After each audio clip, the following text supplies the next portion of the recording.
அப்போது 1980 களின் நடுப்பகுதி. ஒரு கிராமத்தில் பெரிய குளம் என்ற பகுதி இருந்தது. அங்கு வாழ்ந்த மக்களுக்கு பசி என்பது தெரியும், ஆனால் தனிமை தெரியாது.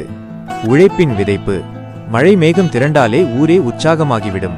ஒருவன் நிலத்தை உழுதால் பக்கத்து நிலத்துக்காரன் சும்மா இருக்க மாட்டான்.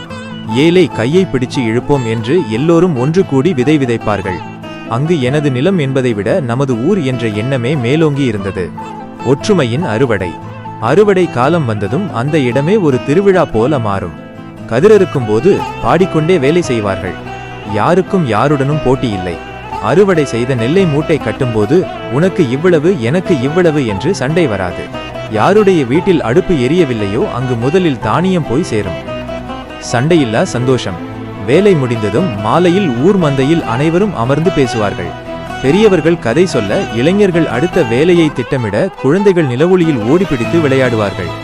அன்று அவர்கள் உண்ட உணவு வெறும் சோறு மட்டுமல்ல, அது அன்பு கலந்த விருந்து. ஒருவருக்கொருவர் விட்டுக் கொடுத்து வாழ்ந்ததால் அங்கு மனஸ்தாபங்கள் வந்தாலும் அது அடுத்த நிமிடம் மறைந்துவிடும். காசு பணம் பெரிய விஷயமாக தெரியவில்லை. சேர்ந்து வாழ்வதே ஆகச்சிறந்த செல்வமாக அவர்கள் கருதினார்கள். சிறு கருத்து 80களில் இருந்த அந்த கூட்டு வாழ்க்கைதான் மனிதர்களுக்கு உண்மையான நிம்மதியை தந்தது. இன்று தொழில்நுட்பம் வளர்ந்தாலும் அந்த மன நிம்மதியை தேடித்தான் நாம் ஓடிக்கொண்டிருக்கிறோம்.